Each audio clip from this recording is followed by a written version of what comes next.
Good morning, can you all hear me? Yes. Okay. You know, I thought about doing this for like the last couple of weeks and now I'm here doing it, so it's a little hard. Thank you all for coming. I am Jody Sutherland, Bob's daughter, and I will be here. I'm here to welcome you and to speak on behalf of me and my sister Robin.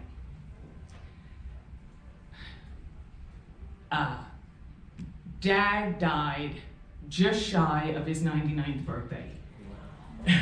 And Robin and I always said for years, when Dad dies, no one's going to be surprised, but we will be shocked. And that's exactly what happened. She was overseas, we were on the phone, it was just shocking. It's very hard to lose a parent. But we are here to celebrate his very long life, and what a good long life it was. If it was up to Dad, I would walk you through all 99 years and take up all your time, but I won't do that. I'll just give you some highlights that I think you would appreciate me touching on. Dad was born in 1927 in Boston. He had one sister named Bunny. He spent a good part of his childhood not at home. He was actually, he went to boarding school, he went to sleepaway camp, he went to military school, he went to Brown University for a hot second, but and then he served in the military right after World War II, or at the end of World War II. And that was something he was very proud of.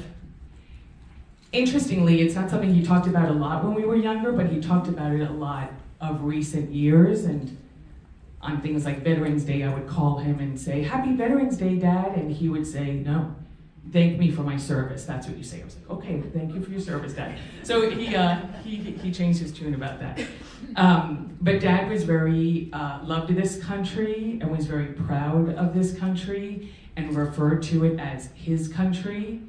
And he lived through 14 presidents and enjoyed watching the way they all shaped the nation, or their interpretation of shaping the nation, and he had a lot of opinions about what they were doing, and he would like you to share those opinions, and if you did, you got on his good side, and if you didn't, he was just gonna make you sit and listen to his opinion as long as you would sit.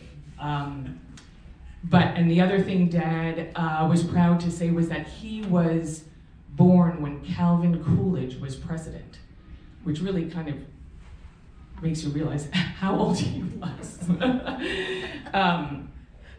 Anyway, so he spent most of his adult life in New York, where he went into the apparel industry, creating two different companies. One was Craytex Incorporated, the other, Cray for Kramer, the other one was Remark, which is Kramer backwards, because he's clever like that. And it was through that time in the 70s when he started Craytex that he built his relationship with JCPenney, which became one of the most important relationships in his life. Through JCPenney, he made friends that were more like family, and he had mentors, and it became part of his DNA. It certainly became something that we always talked about as children. I don't think Robin and I can think about any dinner or any time with Dad where JCPenney didn't come up, or someone from JCPenney, or we had to go see people from JCPenney, or go to Amelia Island with the JCPenney people. It was all JCPenney all the time. So at that time,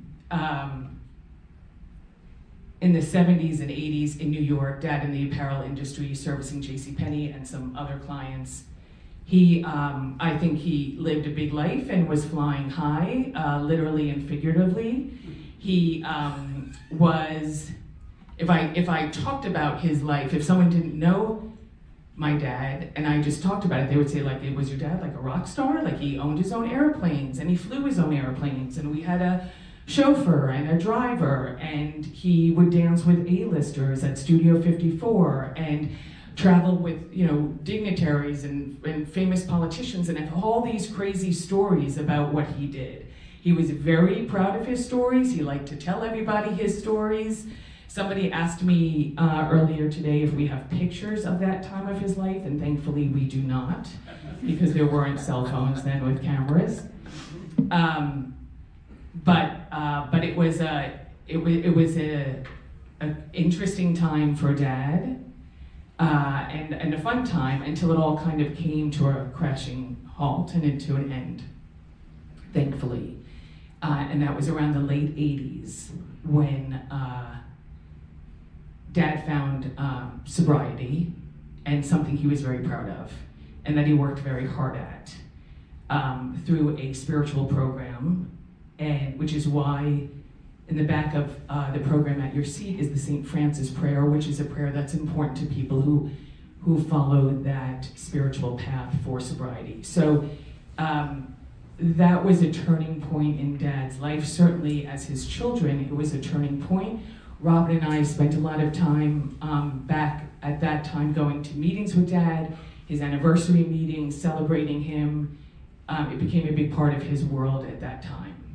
We were young and probably didn't understand it as much as certainly as we do today, but we were very supportive and proud of him. At that same time in the late 80s, JCPenney was relocating to Dallas. And so Dad told us he was moving to Dallas, which for two New Yorkers, we were like, well, what's in Dallas? And then I remember when Dad took us down here for the first time and we saw things like Tom Thumb and all the golf that he got to play, we got it, that it was going to be a good choice for him. And we saw Dad when he moved to Dallas a little bit in a different light. Robin and I were working at the time. She was at Calvin Klein, I was in advertising. We were in our early 20s, and when Dad came down here, of course it's a little foggy about the exact time, but it was soon after he moved down here that we got a phone call, before cell phones. I don't know how it happened, but we got a phone call that Dad was sick and he was rushed to the hospital, and I think we thought he was going to die. And Robin and I hopped on a plane and came down to Dallas. We were told that it was his heart and that he was in surgery and that he needed stents. And these were words we were like, we don't know what stents were. I was like, 23 years old. But we were in the hospital, we were supportive of Dad, and the doctor, the surgeon, was going to come out and speak to us and explain what had happened. And in walks Dr. Bonnie Floyd, like the most beautiful blonde cardiologist, surgeon. Like, I was like, sure, leave it to Dad. He probably faked this whole thing so this person could operate on. That would be very in keeping with Dad. So Robin and I had a good chuckle of like, yeah, this is typical. And anyway, the truth is that she did save his life. She has worked on him and kept him alive all these years, and we're very grateful for Bonnie for everything she's done, and a wonderful friend to Rob and I, really an extension of our family. So I thank you, Bonnie, for that. The other thing that happened at that time when Dad was in the hospital was Robin and I were sitting there. I think Dad was in the hospital bed, and I remember being on the floor. We were doing work, and there was a parade of flowers and balloons and all sorts of gifts that were coming for Dad.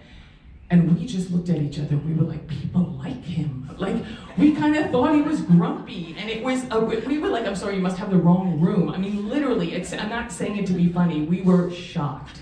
Because he was newly in Dallas, we didn't know anything down here, and he had a huge, he's 99 years old and filling this room today. So, you could imagine what it was like back then.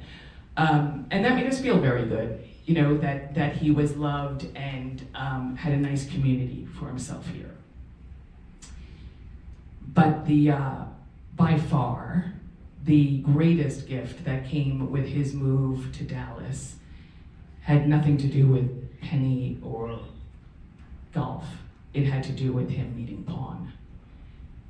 The love, as I got older, Dad would be almost unnecessarily honest with me about certain things about his past with his relationships. And it was, and you take it with a grain of salt, but there was something with his relationship with Pawn, what she meant to him and what they shared was something I'd never heard him talk about before. Just wasn't like him. He was just crazy about her. And Pawn, her undying devotion and caretaking to Dad was nothing short of heroic. I mean, Robin and I are so unbelievably grateful to you. We talk about it all the time. It is just remarkable. And then when Pawn put together this video, and we looked kind of back at their life together over like almost 30 years, we just thought they had a wonderful life. It's just such a gift. And we jokingly said we don't know what Dad did to deserve that, but whatever he did, he got it, and he had and it just it was a very good life, and he loved Pawn with all his heart, and so do we.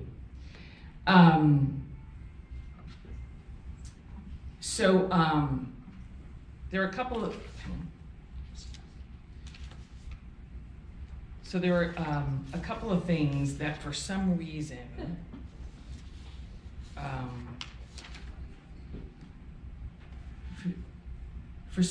when I was thinking about writing this and speaking about Dad, because Dad liked people to know what he thought,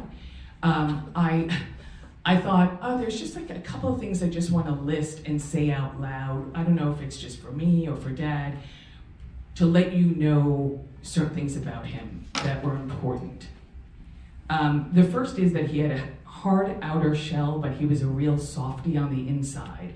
And he loved dogs. And that's a really, a testament to the unconditional love that dog gives. He had a dog that he always talked about named Boots when he was younger, and then certainly with Pawn. When we grew up, we had a dog, but Ty and Gucci and Angel were his loves. And it just shows, he was just a softie. He preferred sappy romantic comedies to anything else, and he would watch Something's Gotta Give. I think he's watched it 100 times. If anybody wants to pay homage to Dad, go watch that movie. It would mean a lot to him. He was very annoyed that people did not appreciate Chris Christopherson to the extent that he did. He would tell you that people think of him as an actor, but he's really a poet and a songwriter, and so that really annoyed him. The other thing that annoyed him was that his favorite opera star, Renee Fleming, did not get recognized at the Kennedy Center Honors until recently, and he thinks he manifested that and had something to do with that. He liked the Dallas Cowboys, but he secretly always rooted for the Kansas City Chiefs. His drug of choice, by far, was Haagen-Dazs. Chocolate, vanilla, and strawberry, very simple and lots of it. He was an avid reader and a serious history buff. He addressed everybody by saying dear. That's something that I always hear. It came from Boston. His family used to say hi dear. When I hear dear for the rest of my life, I will think of my dad. He was much smarter than he admitted, and he was probably a better golfer than he admitted, but I don't know enough about golf. You all talked about that, but he always said like it wasn't good, but I doubt that. Dad and I shared a huge passion for music. We would talk basically about, my favorite things to talk about were politics, football, or music. So depending on what was going on in the world, depends on what we would be talking about. But with music, at 98 years old, he would call me out of nowhere and just say, what do you think of Alabama Shakes? I'm like, how do you know who Alabama Shakes is? Like, that's not a band a lot of people know.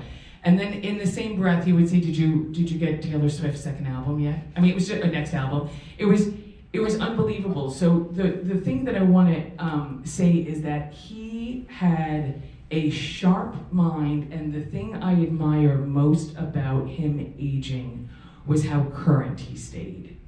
And that's just a really good lesson for me and Robin, just to remember that like you can be 98 and stay as current as you want. And that was Dad. He was curious, he was interested, he was hungry, and he liked an audience. So, if you would listen to him, he would talk. I just wanted to just end with, we have some other people who are going to speak, and I'm sorry I took up the most time, but I just wanted to do this for Dad and just say that I'm so grateful for all of you. Robin and I are both grateful for you being here and to this club for letting us, letting Dad be here all these years and share some wonderful memories here. And we will miss him terribly, but I also am so grateful for what a wonderful long life that was lived. So thank you. On their program, we don't have to do it in any specific order, but the next person can come up and speak. Thank you.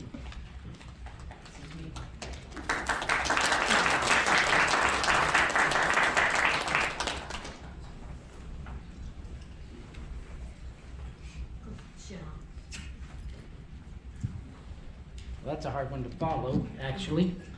For those of you that don't know me, I'm Director of Facilities here at the club. And I'm not sure how Bob and I became really good friends, but I do. Mickey Zolak, the Zolak family here, he left him to me in his will. We used to do lunch together, and then we both got each other through Mickey's passing. But he was an interesting guy, and it's funny. I'll just tell a couple of quick stories. I told Jody I would talk. I don't talk in front of people a lot. First couple of years we talked, I'd get a phone call. He would say something. You know, cell phones dropped a lot then. And I would lose him. I would call him back and I would say, I lost you. Sorry about that, Bob. He'd like, no, I was done. We progressed where we would talk about the Stars game as it was going on. And he would actually say goodnight. So I really feel like we were good friends at the end. But we would do lunch, and he would always have something to ask or some point. And it's funny, a lot of it was history. So most of the times he knew most of it. I didn't. Finally figured out it's because he lived through it. So he was cheating. But he just wanted to show me he knew it. But he was, I knew Robin, Jody through him. Of course, he adored Pon. He was a soft guy. But he would tell you, it's his voice that would throw people off. He was just gruff. But I really, really am gonna miss him. And he brought a lot to everything. I gave him for one of his birthdays, I gave him a 1927 quarter. And I said, it's just like you. It's tough enough it's made it this far, and it's touched as many lives along the way as you have. And that's really how I feel about Bob. So said I would keep it short, and so somebody bail me out.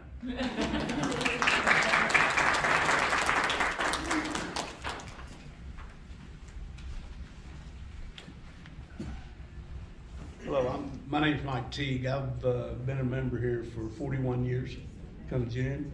I met Bob when he joined here, but I didn't really get to know Bob until we had the women's locker room now. It used to be, forgive me, it used to be an all men's dining for lunch. And so we had a special round table, and forgive me, but it was called the asshole table. And so Bob would come in by himself and sit. Sometimes he'd come in by himself, and I started sitting with him and was mesmerized by the stories he gave. And so we became real good friends and go out to lunch and things like that.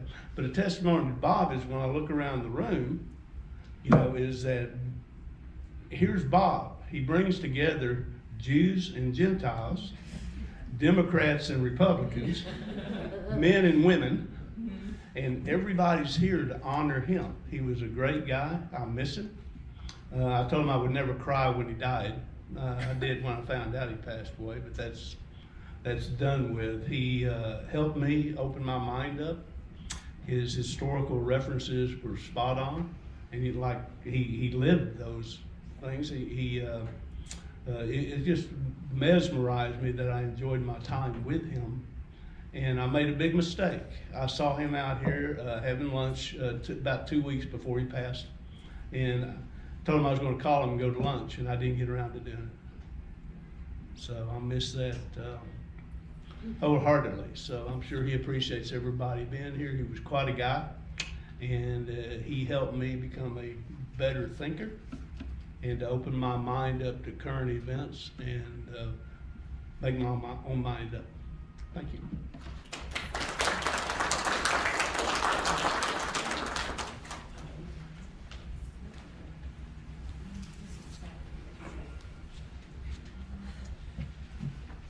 Hey, I am Zach Zolik, and Bob is a close family friend, and more specifically, my dad Mickey's best friend. Over the years, my dad and Bob grew close, sharing countless meals together here at Glen Eagles. They'd banter back and forth almost daily about sports, television, happenings at the club, or anything else that was topical. Or perhaps more likely, something that was topical 40 to 50 years prior. When my dad passed about 11 years ago, my brother and I were fortunate enough to start catching some of those breakfast invitations ourselves. Bob would share stories about athletes, celebrities, and politicians, all well before our time. He took sport in quizzing us on modern trivia such as where the 1953 U.S. Open was played and who won. Oakmont, Ben Hogan, I learned. Or who appointed Thurgood Marshall to the Supreme Court, LBJ, 1967. Additionally, in a way that only Bob could, he would bluntly and lovingly remind me that, how much he missed my dad and that he wished Mickey was the one sitting across the table, not me. I'd laugh and tell him, well, Bob, frankly, I agree.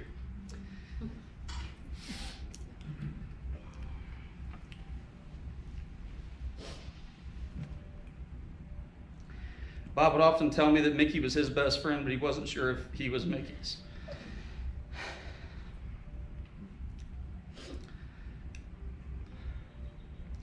I don't unequivocally, the answer to that question was yes. As much as anything in this world, my dad appreciated Bob's sense of humor and wit and loved how easily it was to ruffle his feathers. As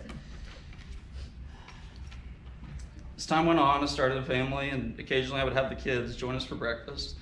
They thought it was cool to meet Grandpa's best friend, and perhaps even more so appreciated Bob teaching them what he considered the only acceptable way to order pancakes. Obnoxious amounts of whipped cream, strawberries, and 2 gravy boats full of maple syrup. They were quickly convinced, and to this day they insist on ordering their pancakes Mr. Kramer style. Thanks, Bob. When I think of Bob, I think of someone as sincere, caring, intelligent, and witty as I've ever known, all the while being so hilariously grumpy. I will miss seeing him get worked up by a refusal to allow him to pay for breakfast, him heckling me for not picking up the flag stick before I'm on the golf course, or him abruptly hanging up the phone mid-conversation without a goodbye. After my dad passed, Bob left me with one quote that always stuck with me.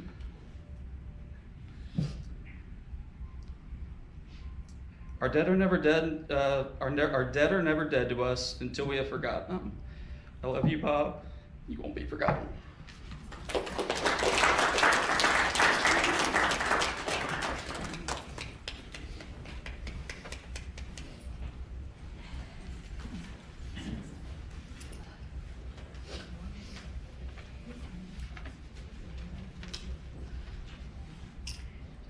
All right, I'm Bonnie Floyd.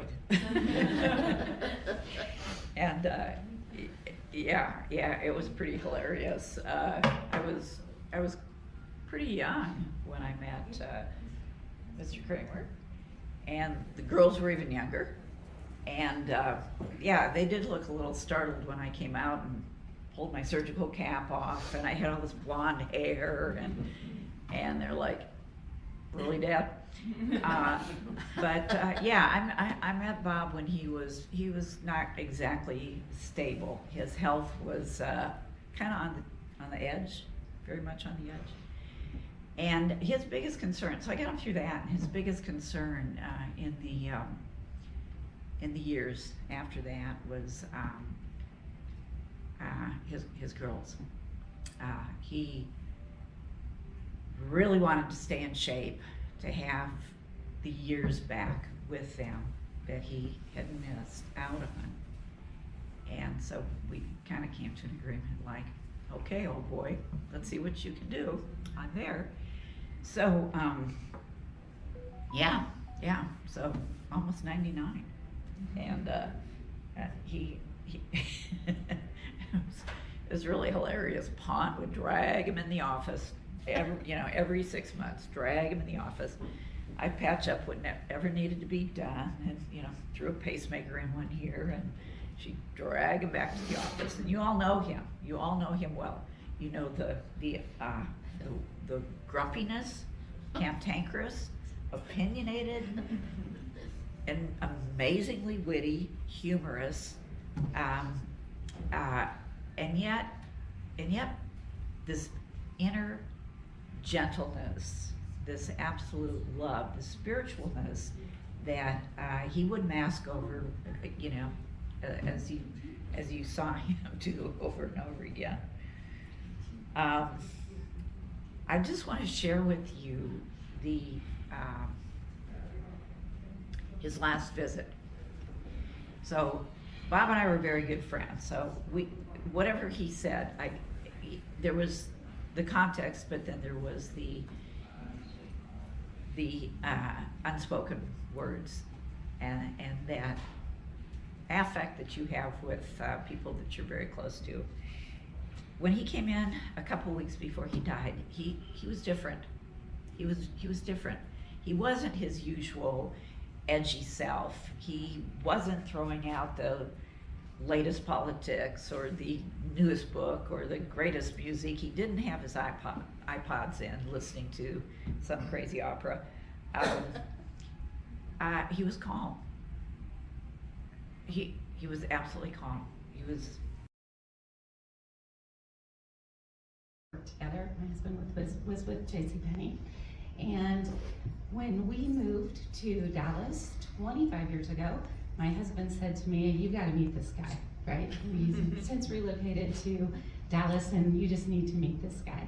So we did. We actually met right here at Gleneagles, came and met Bob and Pond for lunch for the first time. And I was just smitten by him.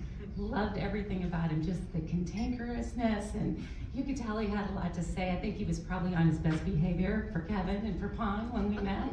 But just our friendship kind of flourished from there. Bob called my office. This is so funny that I've heard this so many times today. Bob called my office one day. I was also, like I said, with JCPenney. He couldn't get a hold of Kevin. So he called me and he said, "Want to go to lunch? Clubs, 1 o'clock, Wednesday?" And I said, "Sure, that sounds good." Click. So I called him back. And I'm like, "Did you just hang up on me?" And he's like, "Well, I was done." And I said, "Okay, well, maybe I wasn't done." And he's paused for like the longest time. Like he couldn't believe, I think, that I called him back and I told him maybe I wasn't done talking. So he paused and it was quiet. And he said, "Are you done?" And I said, "Yes, I am." And I hung up on him. That ended up being the mantra for our phone calls from then on. Every time I talked to him, he'd say, "Are you done?" And then I'd hang up on him. So we kind of flipped the script a little bit with that.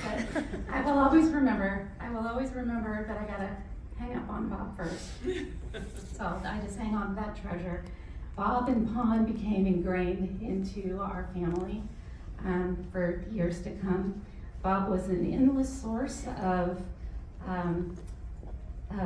just fascination with our older children. When he would come over to our house, he was also just a great advisor, great mentor for our older kids, for our younger two. He became kind of he and Pond became their surrogate grandparents that they never had. And he was there when they were born at the NICU, and he was there when Grace had her surgeries. And I said I wasn't gonna cry, I lied. So he just became such a big part of our family with Pond. And just every step and every season, he was there with us. So when I was thinking about what I really wanted to say today and what I wanted to leave everybody with, there are so many stories that I could share with you. But what I really wanted to share was that Bob and Pond have been coming to our home for Thanksgiving for the last 23 years, 24 years, sometimes Christmas as well. But for Thanksgiving. And it's not because of my cooking, I promise you. That is not it. For context, we have a very large family. I have 6 children. We've got son-in-laws, daughter-in-laws, 9 grandchildren, godparents, godchildren. There are 24 of us, just the immediate family. That's how many there are. We are a loud, crazy, large bunch of conservative, God-fearing, Bible-loving Republicans. And Bob was none of that.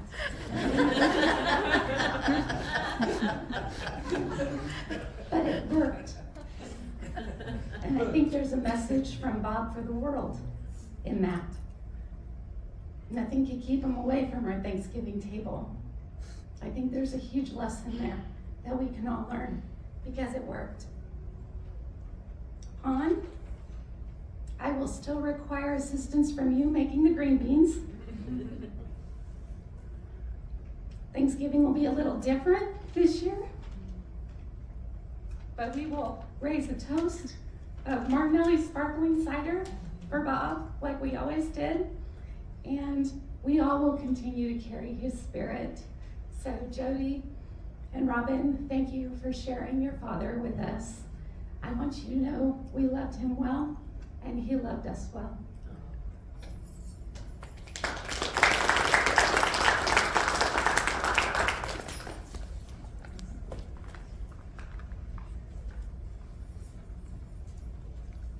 Good morning, Don Hanratty, 34-year friend of Bob from the golf course and the fitness center.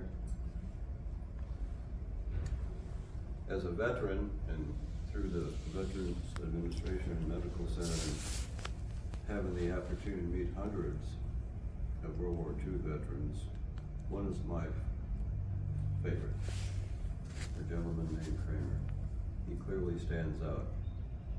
My favorite veteran in the days when we had 2 full-blown wars going on at the same time. What a remarkable journey. Friendful, funful, business successful, travelful, skilled pilotful. Unlike many veterans, always had a positive attitude, well-dressed, good physical fitness, read thick books, not afraid to speak out, and also be an active listener, a wonderful storyteller. Probably, I guess he was born a little bit too early. He could have been the ambassador to anywhere. He could have had a current events podcast with millions of viewers, and the distinct podcast of his current events podcast would be that he would add the actual history to the story and the viewpoint, which would be very refreshing. Certainly a fine representative of the greatest generation. It was certainly a pleasure to play golf here at Glen Eagles and travel with him to East Texas, Shreveport, Los Angeles, Las Vegas, Mexico, many interesting conversations. A couple of memorable times included Eldridge Miles, the Big E, our head golf professional. One day on the Kings number 5, he told Eldridge, always at my expense, I have taken you on golf trips across North America. I have sponsored the Big E Open. I have spent thousands of dollars on lessons. In the past year, my handicap has grown from 11 to 14. Bob and Eldridge were quite a pair. Bob was entertaining business customers in China. After checking in and presenting gifts to the Chinese businessman, the head golf pro came out and to meet and greet. He wanted to know where was home. Bob mentioned Dallas. the golf pro asked, "Do you know the Big E?" Bob couldn't believe it. What the hell? Bob the philosopher, he was a familiar friend in the fitness center. One day he told me, "Hanratty, some of those skinny anorexic people should walk down to the wine bar. And some of the alcoholics in the wine bar every day should walk down here to the fitness center." Words of wisdom. We will miss the most elegant speaker because he won't be here today. It was about 100 years ago via William Butler Bates, the Irish poet. "Think where a man's glory most begins and ends, and say my glory was I had such friends." Thank you.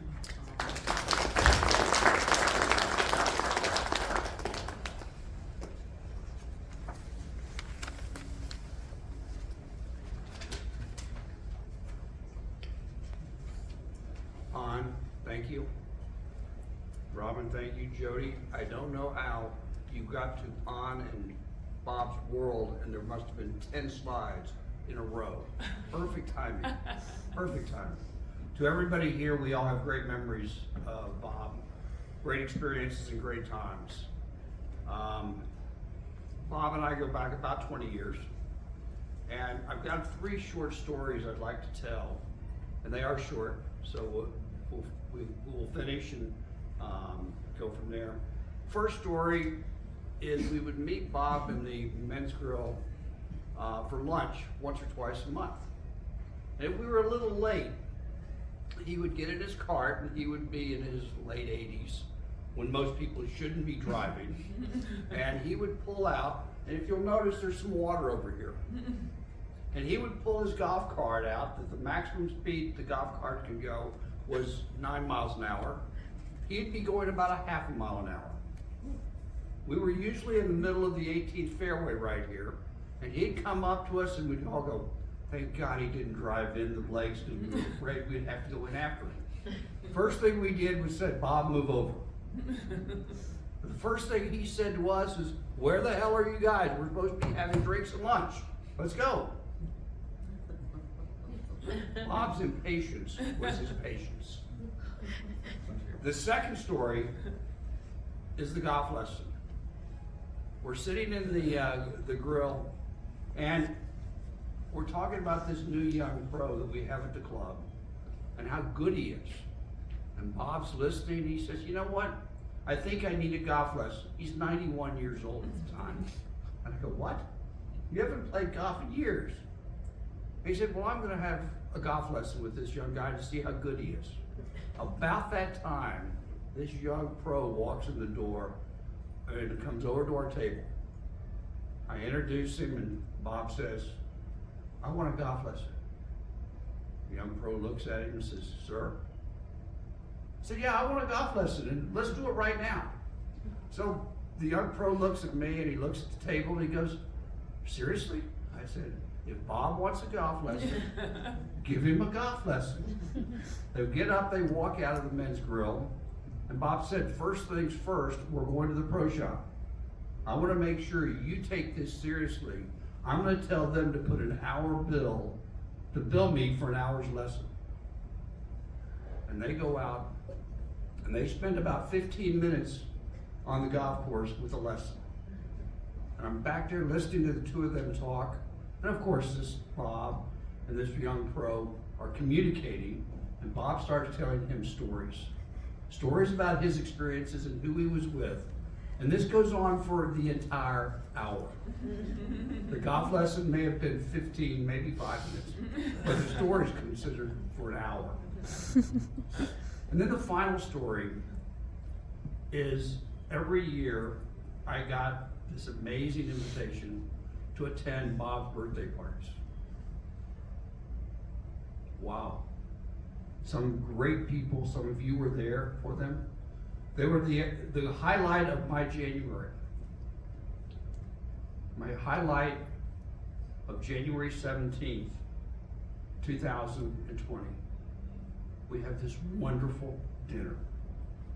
We're all laughing, we're all talking. And then Bob stands up.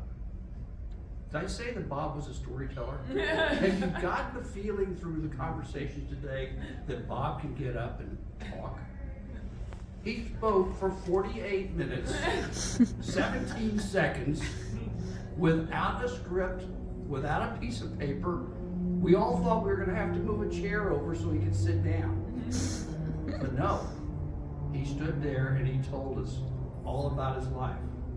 Now the ironic thing was that was January 17th, 2020. March 15th, 2020, the world shut down for COVID. And we did not see Bob again for 2 years because of the COVID. Such an amazing thought as I was preparing, thinking about that evening and the people were there and the ability for Bob to communicate, almost like he knew he was going away for a while. Like we were all going away for a while. So, as we have these great memories of Bob and Pon and Robin and Jody, thank you for everything you've done to keep the memories alive with this great man. Remember the good times, the stories, the happy times that we all had with him. Remember his stories of what he did during the war, his stories about what golf courses he played and who he was with, the A-listers that he was with in the happy times. Don't think about him in passing. Think about him in life, because that's what we want to remember. Thank you.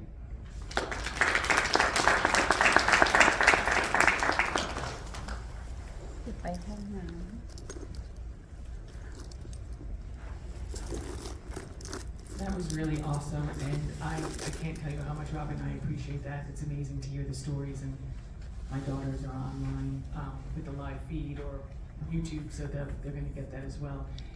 Thank you so much for coming, for sharing your stories, for sharing your love with our father. We are just going to soak it all up and appreciate everything everyone said. So please help yourself to some lunch. Let's enjoy the afternoon and continue to celebrate and tell good stories about Dad.